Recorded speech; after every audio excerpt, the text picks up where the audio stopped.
on this computer, and we're good to go. So today is Monday, January 11th.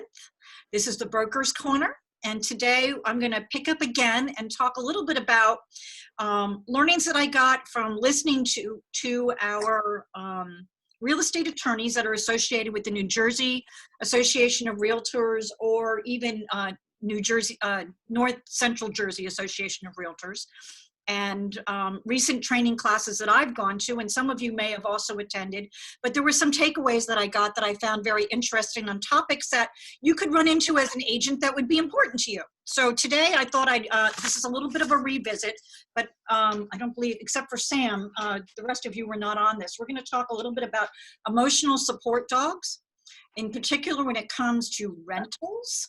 All right, we're going to talk a little bit about best and finals, highest and best, multiple bids, okay? We're gonna talk a little bit about death and suicide. I know that sounds crazy, but only in the sense of disclosure, okay? We're gonna talk a little bit about criminal backgrounds, again, only as in a sense of disclosure. And let me see, oh yeah, seller's disclosure and home inspections, again, when it has to do with disclosure. So, and the Consumer Fraud Act. How does that sound? And I want to wrap it up within a half an hour. So Sam, would you be my timekeeper to make sure that I don't too much? I got you. I can be. All right. All right. I hope that you guys participate and interact when I get through a topic. Questions are always allowed. But if you'll give me the opportunity to kind of free mind stream through a topic and then I'll go to the question point, that would be great. So again, Barry Goodman is one of the attorneys in the state of New Jersey that advises and assists realtors and the boards, and he has seen many cases representing the boards on behalf of the realtors in lawsuits. So many of these things that I held true as an agent almost 18 years ago. I started in the business April of 2004. So I'm coming up to my 18th anniversary full-time as a realtor. I've held on to some things that I learned in the beginning, and they were the way to go. And now, due to lawsuits and precedents being set, I look at the business a little bit differently than perhaps I have in the past. And maybe for some of you, this will be just as thought-provoking to you as it was to me. How does that sound, everybody? Okay? Okay, somebody groaned on that. I'm not sure who it was, but okay. I apologize for my phone, but I'm waiting for one thing. I won't take in the middle of the call. I just need to make sure that I acknowledge that it came through, okay? So let's talk a little bit about comfort support animals and rentals. How many of you heard recently that the airlines have made some decisions on reversing their policies on allowing any kind of comfort animal into their plane? Anybody? Yep. Thank you, Rosalind. Thank you, Sam. What have you heard? Please share. Somebody? That they won't allow animals on the plane, service animals. Any kind of animal, because there have been service peacocks, service hedgehogs, service mice, etc. And they're trying to, some of the airlines are trying to define it to being typically a dog, okay? So it hasn't been as free and easy. And in order for people to have the designation for a support animal, what one might need to do to get your certification for a comfort animal, does anybody know? You might go to your psychiatrist and say that you need it from an emotional support perspective. Your physician who says, you have a physical condition in the dog, make sure that you don't pass out and die, or whatever the case may be. There's all different reasons. And then we have CNI dogs, which are true service animals, okay, and they have their own level of service certification. And then we have service dogs that support our first responders for search and rescue, or whatever the case may be. And there's different classifications in different animals. When it comes to fair housing, particularly on rentals, we as realtors are very exposed. It's the one area where I find it seems to be such a little amount of money with the greatest level of liability. So when you do a rental and you think it's no big deal because I'm not making that much money, you actually have an opportunity to end up in a very sorry place if you take a misstep. So we want to adhere to the fair housing laws, and they are laws. And then the New Jersey has their own special law that supplements the fair housing law, which is the law against discrimination. And we need to comply. And we all know what those are, and we should be taking those courses on an annual basis to refresh what we know. But the certification for somebody to move an animal into an apartment when it has a no pet policy is the question that we're going to talk about right now. Is it legal for a landlord, non-landlord occupied apartment, non-landlord occupied apartment, to deny all dogs or animals? Is it legal? Anybody? I don't think so. Thank you, Christina. It's not. It is not legal. And in fact, we cannot discriminate against disabilities. We don't know what the perceived disability could be. So we have to pretty much be very tender in our approach, and to advise people that we list their places for rent, what their obligations are. You know, when we take a listing, they all sign the Attorney General letter, right? The letter that's attached to our listing agreements that says something to the effect of, we cannot discriminate, and please understand there's fair housing laws, there's New Jersey law against discrimination, right? We all acknowledge, we understand that 3-page letter that's in the loop, yes? That gets attached to the listing agreement? Thanks for the acknowledgement. Okay. So it is not okay just to arbitrarily deny. What level of, so a seller is not able to deny an animal. What can they ask for documents to prove that it is an animal, a dog that needs to live in the home? Do they have the right to ask the tenant for proof? That's Yes, they do. Thank you, Isabel. Yes, they do. In the past, I would have told you the answer was no. Now I can tell you the answer is yes. We have to be careful when we ask questions because it could be perceived as a level of discrimination or an inquiry into a tender area that we don't have the right to an answer. Okay? So that's the answer to that one. Anybody have any comments, concerns, questions about emotion support dogs before I move? Well, yes, Sally, you did mention the fact that if it were owner occupied, the building, that they then would have a right to Well, I didn't, potentially. I inferred deny it. that. Yes, I did. I inferred it by asking the question very carefully in a non-owner occupied property. Right. So if it is an owner occupied property, we are all aware that if you have a 2-family home and the owner lives in one side or upstairs or downstairs, whatever the case may be, and they rent out the other portion, there are additional things that a landlord can do in determining who they want to live with them in the other part of their home. Are we all familiar with that? No.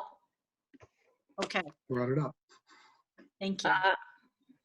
So if the landlord lives on the property, the landlord has more latitude in deciding who can and cannot live in their home, okay?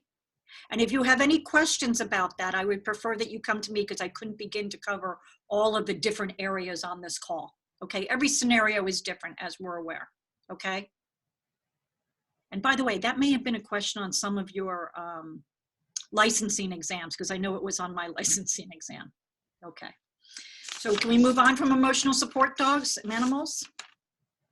Let's go to best and final, highest and best. So multiple bids. I'm in the middle of a multiple bid right now on behalf of one of our listing agents in the office. The listing agent knew that they were going to have people approach them directly to see the home. They also knew, given the limited inventory that we have in our marketplace right now, that they probably better get me involved because they could be writing an offer of their own. And I do request that you do notify me if you are in that situation in advance of taking people through writing contracts and ending up in a nightmare. I will tell you that as an agent, when you were putting an offer in as a buyer's agent on a property and you know it's a multiple bid, you will understand why you will understand how you could feel uneasy about a listing agent managing their own offers as well as dealing with the seller on the relationship and determining what offer they select. It somewhat seems as if the deck is stacked against you. In order for us to overcome that perception in our industry and to cut down on the heartbreak and time you will spend trying to defend how a great agent and what a wonderful dual agent you are and how you're only doing the best job, I strongly encourage that you get me involved. I will take over the relationship with the seller, and you as a listing agent can then deal with the buyer. I will put together a spreadsheet, manage the bid process, and turn this back to you at no charge. It doesn't cost you any money to use me, at no charge, to then move forward once a buyer has been selected. In that process recently, I had a bid at a house in Basking Ridge that was listed at $1,079,000, $1,079,000. Can anybody guess how many offers I received in a 2-day period of time on that property? Anybody?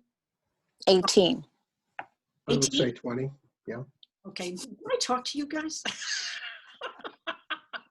You know the market. I think I set up the audience. There were 20 offers on this property. Wow. And of the 20 offers on this property, there were a total of 18 that exceeded the asking price. Wow. And there were agents still convinced that their offer was better than anybody else's and kept insisting. And I want you to know that the offer process really never ended.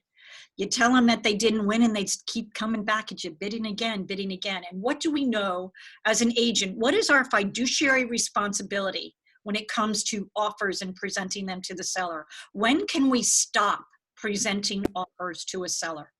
After it So- closes. After it closes. Yay, great answer. So that means that if you have a multiple offer and you decide with your seller to state that all offers are due by 1 o'clock on Thursday the 12th, okay, no exceptions, and the seller will make a decision, and we're asking you to do highest and best or best and final, is that really good language to use? No, because it doesn't mean anything. Thank you. It means nothing, absolutely nothing, because I will tell you that I've had buyers that have lost and they just keep bidding after the fact. So there's no final there because I still have to present the offer to the seller up until the closing table. That's number one. I find that most sellers do not typically change their mind, but when the number becomes compelling, $50,000 more on $1 million property is a compelling number. 20,000 more on a $400,000 property is compelling. 5,000 more on a $200,000 property is compelling. That a seller may in fact change their mind because while morally they feel obligated, we all understand what attorney review means. Attorney review is the period of time in which either the buyer and or seller can change their mind and ride another horse without any explanation. Only once you get under contract, if you change your mind as a buyer or seller, there could be penalties associated with your lack of performance. Are we clear? Can I ask a question, Sally? Of course. Yes. I was in a situation where I was showing some homes and the realtor had placed the following day was going to be closed and they were going to have at 3 o'clock. It was said that they are going to choose one, the higher and the best, as you were saying. Mhm. Well, we actually had not seen the home, but that was going to happen at 3 o'clock in the afternoon. So I asked the realtor if we can see the home early in the morning. And to make the long story short, I called several times, I passed tests, and she kept telling that she was showing a house, blah, blah, blah. The thing is, we did not have the opportunity to show that house. Okay. and so we were not able to offer. It is okay for the realtor to do that, to make a decision. First of all, in the MLS, if the house cannot be shown, it either needs to be under contract, temporarily off market, or withdrawn.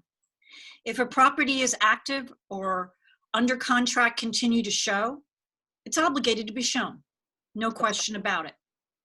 And if So you what- run into that, and if you run into that situation, you need to contact me as your broker, and I will go after the other broker.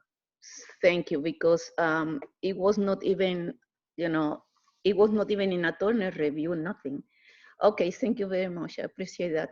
You're welcome. And in line with that, if you happen to be the listing agent and you do not want any further showings, and because of a multiple bid and a timeline that you put out there, you need to change the status of the property. I recommend temporarily off market and a note in the agent remarks section that just says buyer selected in attorney review. Okay? Due to a multiple bid. Oh, so you temporarily withdraw the property? I would.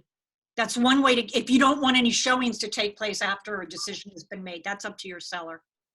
I have a property where it was going to snow. It's vacant. It's an estate, really a conservatorship. They didn't want more people tramping through the property. God forbid something happened on the property. And the only way we could stop the showings after the 20 offers came in on those multiple bids was to take it temporary off market to comply with.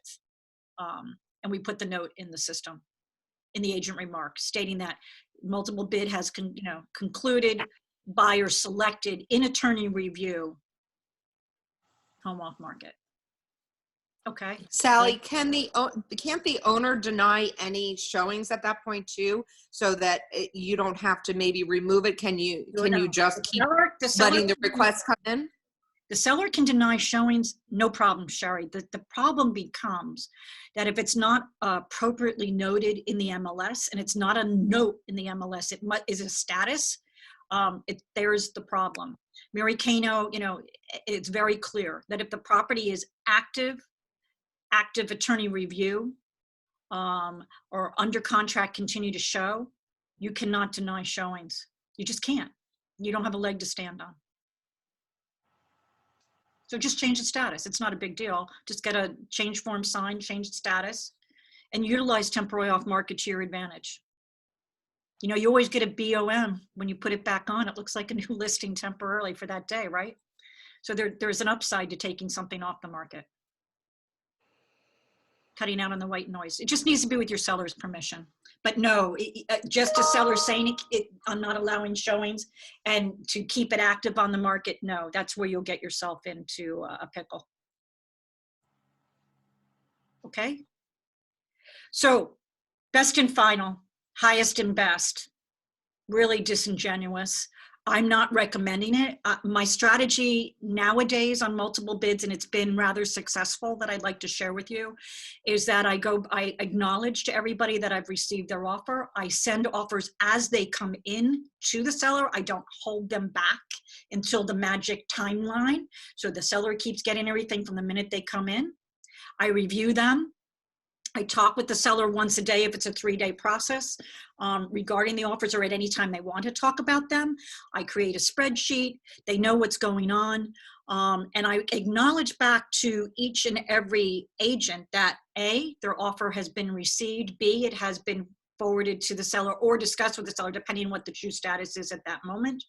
And then I write to them and tell them that there is no guarantee that there will be a counteroffer from the seller, nor is there likely an opportunity to revisit the offer via highest and best.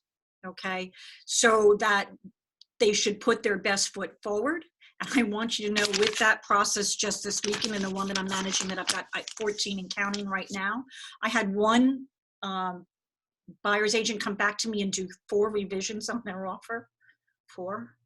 And others have, many others have come up a couple of times, and I've got a few text messages waiting for me. I've found that I've maximized the return to the seller very effectively this way. And I've also found that by over communicating with the participants in the bid process, that every buyer is not feeling shut out, and they're all getting their fair chance. I advise the seller when they wanted to go back and counter. The seller can counter, by the way, with just one person if they want. or a few. They don't have to counter with everybody. They don't have to offer highest and best out there. They can do what they want. I advised them. They wanted to counter on something the other day, and I knew other offers were going to be coming in, and they just wanted to counter back at asking price in this particular case for a cash offer. Although we received many offers over ask, but they were all with mortgages. And I said, well, we can do that, but then what happens when you get a cash offer in that exceeds asking price, because we're not done yet? You know, what's your next step? And they decided to wait. Okay, so best and final, is the seller bound to accept any of the offers submitted? That's my question to all of you. Best and final, does the seller have to accept one of the offers tendered? No. No, I don't think so. no. They don't even have to sell their house if they No, decide. no, they don't. Nobody has a gun to their head requiring them to sell their house. They could say they could throw them all out and start again. Okay? All right. What topic would we like next? I mentioned a few topics at the beginning of the call. We probably have time for one more. Is there anyone in particular that, oh, I have one in particular if you guys don't. Was there one in particular you'd like me to go to next? Okay, Sally's choice. I love that, broker's choice. It's always my favorite thing. Let's talk about home inspections. Let's talk about, you are the listing agent, okay? Listing agent. You had a multiple bid scenario. Buyer has been selected. You've completed attorney review, and now the inspection period has started, 10 to 14 days, whatever it is in your contract, or revised by attorney review. It's taken place. Within 5 days later, you've gotten a demand letter back from the buyer. Okay, so you have a demand letter from the buyer telling you what they want to fix, and you as the seller have responded back to that demand letter with the following: I'll take care of item 1, 5, and 7, and I'm not touching anything else. Okay, and item 2 and 3 happen to be structural or safety or environmental. One of those 3 areas where within the contract there are protections for the buyer that if the seller doesn't address them, the buyer has the opportunity to withdraw from the contract and get all their money back, correct? So that's happened. And the seller was stubborn. I'm not giving my house away. I'm sure we've never heard that before. I'm not giving my house away. And the buyer says, and I'm not going to take that because it needs to be perfect, because I'm really, that used house is a new house to me. So it better be up to today's code. Happens all the time. Would we not agree? Happens all the time, unfortunately. So now you're out searching as the listing agent. You're searching for another buyer. And you're fortunate enough to get one. What do you do next as far as disclosure from the items that you got from the home inspection that were not addressed, that were, major? What's your next step as a listing agent? What's the question? I feel that they already discovered something. Honestly, we have to report what was shown, right? Okay, so you were aware of an inspection report that's in your possession that highlights defects to the home. And Teresa is saying that you need to disclose. Christina, you have a response? I think you have to disclose it, even if it's not on the disclosure. Okay, great. Anybody else? Well, Well, I what believe about, if it's not on the disclosure, it should be amended, or there should be Okay. an updated disclosure if in fact these are defects that are factual. Okay, anybody else? I was going to say the same. It has to be on the seller disclosure, right? Okay. Okay, great. All right, you're all right. That's what your broker says. You're all right. Thank you. I was taught a little bit differently when I came into real estate 18 years ago, and I know Rosalind's been around a while. I know Mitch has too. And I apologize. Oh, Christina, you've been around. You And saying that we're old? Sherry. No, no. I'm only 20. I'm not even 20 years old yet. I've only been in the business 18 years. Come on. I'm not old. You're not old. But I was taught a little bit differently. I was taught that the home inspection report was the property of the first buyer. They paid for it. It's their report. It does not belong to the seller. The seller has no right to take that report and pass it along to the new buyer. It's buyer number 2. Okay, That's how I was taught. And that whatever appeared in that inspection report, just because an inspector wrote it, didn't make it true. Unless I could see with my own eyes, I could see the termite damage, okay? I could see with my own eyes a report on radon that showed, 40, okay? Or whatever. Those things that I could see, okay, or know to be true, then I'd have to disclose and have amended in the seller's disclosure. But if it was mold, perhaps there might be mold in the house, because how many home inspectors do you have tell you that it's absolutely mold? No, Zero. not one. Right. Because why? Because they're not environmental specialists. And so what do? Defer, defer, defer. And they say, this could be mold, need to get it tested, right? They're referring it, they refer it out to a specialist. They tell you to get a specialist, right? So has mold been proven to be in the house at that point? No. No. But what do we need to do? So in the old days, I would leave that alone. The report couldn't go to the new buyer, and the seller, if I could see it and they could see it and it was true, they needed to update their seller's disclosure. I learned something new from this little class that I took less than a month ago, that any inspection issue on a fall through must be disclosed. I'm going to repeat that one more time. Any inspection issue on a fall through must be disclosed. And can you share the buyer number 1's report with buyer number 2? You are the listing agent. What's the answer?